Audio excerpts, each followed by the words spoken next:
Ah ben moi, il représente une icône du cinéma d'action. Pour moi, voilà, moi je le mets au même niveau, même s'il n'a pas des franchises comme certains, mais pour moi, c'est comme c'est pas du tout comme Chuck Norris passé du niveau de Stallone, de Schwarzy, et je trouve que c'est voilà. Ouais. Ouais, je suis toujours un fan, et en plus, je trouve que voilà, il a une personnalité en plus qui dépasse tout ça. Et toi?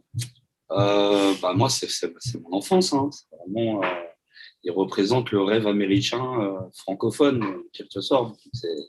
C'est le voisin qui fait quelque chose où d'un coup, on se dit que c'est possible de faire une carrière aux États-Unis et être une star mondiale. En étant un petit Belge chétif. Ouais, c'est ça. Petit Belge chétif de banlieue bruxelloise. Il représente le tout est possible. Bam! You know? And then you're in position for the next one.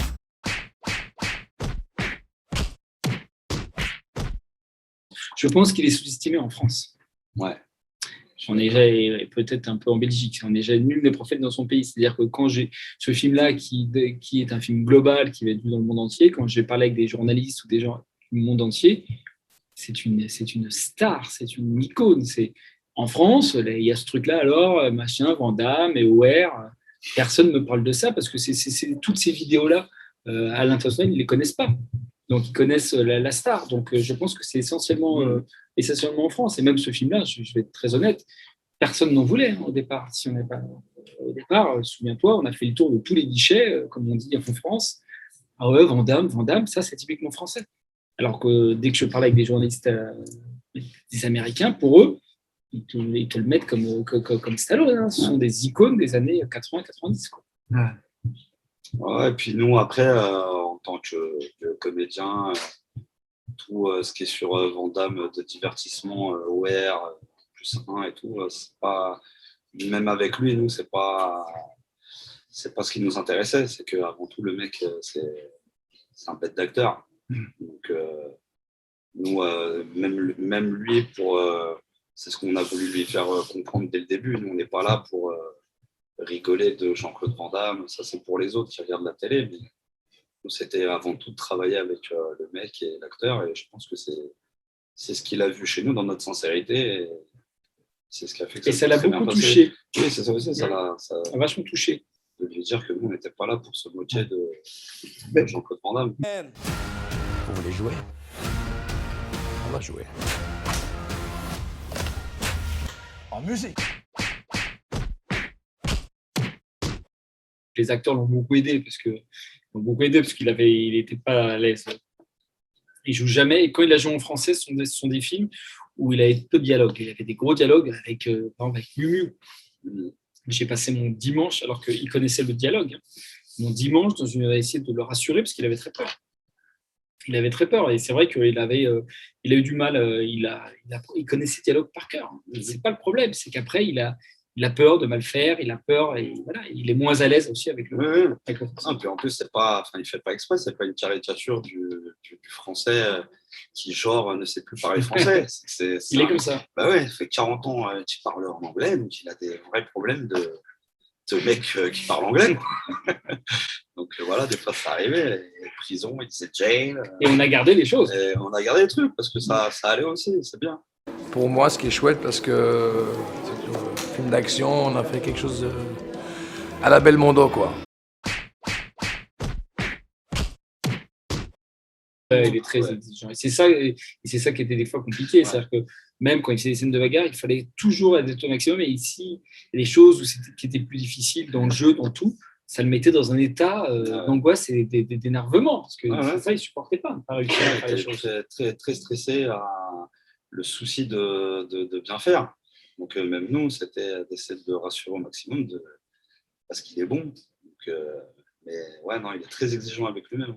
Et ce qui est dingue, c'est que c'est quand même une star internationale et qui est aussi, par exemple, des fois, avoir des dépressions de jouer avec Alban Ivanov, par exemple. Il dit, ouais, mais est-ce que Alban, il me demandait des fois. Alban, il m'aime toujours.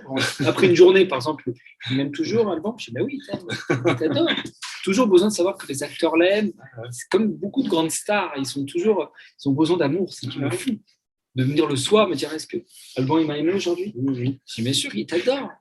Je lui appelle le, il va venir voir dans ta chambre, il t'adore. Ok, non, c'est bon, ça va. Merci. C'est hyper touchant ce que tu Ouais, racontes, bah, parce il est qu'on comme ça. dirait un peu un enfant. Enfin, j'imagine qu'il y a Ouais. peu d'acteurs qui emploient même ces mots-là. Ou, c'est comme... Ah, il avait toujours besoin de savoir si on l'aimait. Donc, ouais, non, il avait une grosse exigence et malgré ce qu'on pense, tout ce dont tu as parlé, ce que les médias ont pu dire sur lui, tout ça, ça l'a quand même vachement blessé. Ouais, bien sûr, bien sûr. Ça le blesse. Hein. Ouais, T'as vu, il dit c'est ça. qu'on ne se fout pas de sa gueule, c'est un truc, C'est vrai. on pense qu'il s'en fout. Maintenant, il passe un peu à autre chose, mais c'est un truc qui a quand même vachement blessé qu'on le fasse passer pour un abruti, alors qu'il est loin d'être. C'est quelqu'un qui connaît énormément de choses. C'est un mec très malin et très intelligent. Et on a passé une soirée Ouais, une ensemble. soirée, ouais. Ça, cette soirée, elle était mémorable. Ouais, c'était On s'est retrouvés super. sur la terrasse de sa suite. Et il avait envie, il découvrait vraiment, tout le casting venait d'arriver. On s'est retrouvés tous ensemble autour d'une table et ça a une grosse partie de la soirée ou de la nuit. Et il nous a raconté sa vie, tout ça, et c'était très intime. Ah, c'était un plaisir, ça. C'était très beau. Ah, Il aime bien, je pense que le truc de son chemin et de parler avec la nouvelle génération, c'était une. oui, puis là, il a les pieds sur terre. Il a vécu son truc comme il nous racontait qu'il travaillait, il devait rentrer. Il avait plus d'argent, de rien. Il dormait dans la voiture.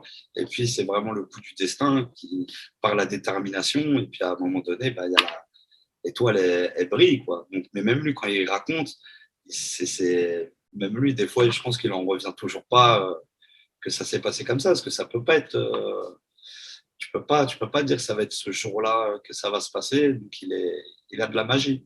Et nous, de raconter ça, c'était magique.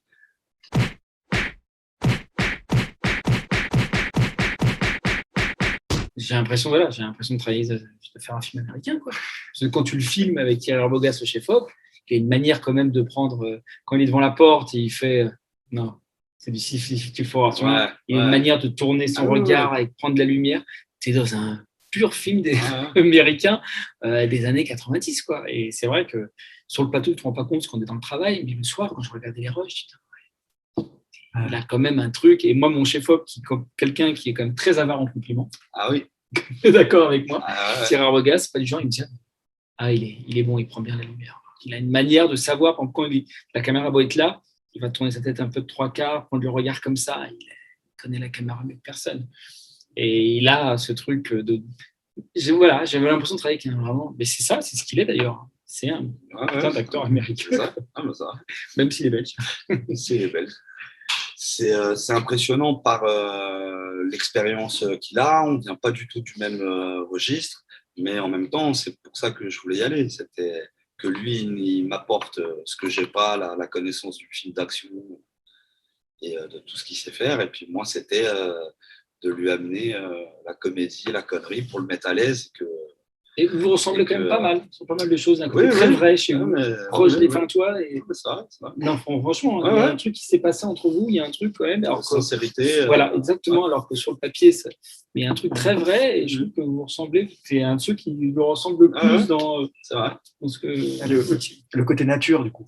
Ouais, nature. Des vrais mecs qui se rencontrent, qui ont fait du cinéma, mais qui sont des gens aussi qui sont ancrés dans la vie, quoi. Alban, il est comme ça. Et.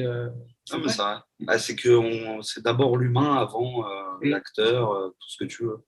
Mais c'était de chercher cette sincérité-là, on s'est bien trouvé, on s'est compris.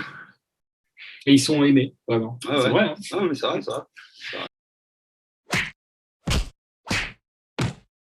Il t'a emmené à la salle de sport? Ah oui, ça. Ouais, je suis allé faire l'entraînement avec lui. Et c'est pour ça, c'est qu'après l'homme. Ça a duré de filmer, ça. Mais il l'avait, on a un bout, il a mis en live sur son Facebook. Je lui fais écouter Joule et tout. Oui, c'est vrai. Mais là, en vrai de vrai, il ne faut pas oublier qu'il a 60 piges, le mec. Hein. C'est une machine de dire. Hein. Il envoie tous les jours à la salle et tout. Et donc après, il se tape des délires. Hein. C'est comme nous, hein, c'est un enfant. Hein. Donc dans la salle, quand il m'a mis sous bras en mode double impact, j'ai dit ça, c'est une belle dédicace. Je suis content d'avoir vu ça en vrai.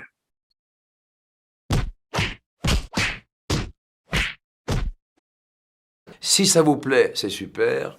Et si ça vous plaît pas, qu'est-ce qu'on en fait là? Je sais pas, hein, c'est votre problème. Bah oui. Moi, question pour vous, ça, M. Charon. Alors après, la question est très simple. Moi, je peux parler que pour moi. L'envie. L'envie, Oui. elle est là, évidemment. L'envie de me retrouver avec ce casting-là, avec Jean-Claude et avec tout ce qu'on a créé, évidemment. Et alors après, mais après, c'est pas nous de décider. Et je ne parle même pas de Netflix, c'est au public. Si on Bien sent sûr. une vraie envie, qui retourne si une vraie envie. Oui. Voilà. Non, on y retournera avec plaisir parce que c'était une aventure géniale. C'était un tournage, enfin, moi, que j'ai adoré, même si c'était un film difficile à faire. Et oui, et c'est vrai que j'ai eu tendance à l'imaginer un peu comme à la fin du film. Je ne vais pas spoiler, il y a quand même un côté franchise. Une équipe est née et j'aime bien ça. C'est des trucs que j'aime bien faire. Comme je disais, je l'avais fait à la fin de l'autre côté du périph', où on les voit partir au ralenti. Et on fait une suite, il y a une suite qui se fait. Donc, moi, j'aime bien ce côté lancé. Et il y a un truc avec le spectateur qui dit j'ai vu la naissance d'une équipe. Donc, non, non, s'il y a une franchise, Ah ouais. on sera là.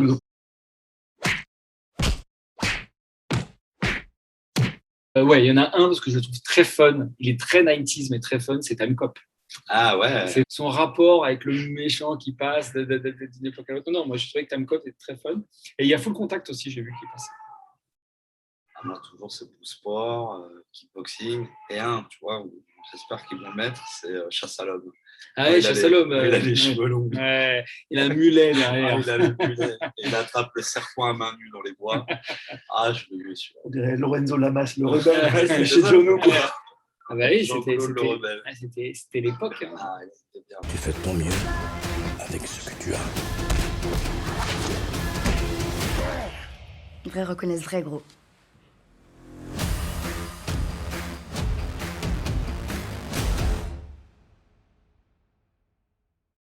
Film actif, film actif.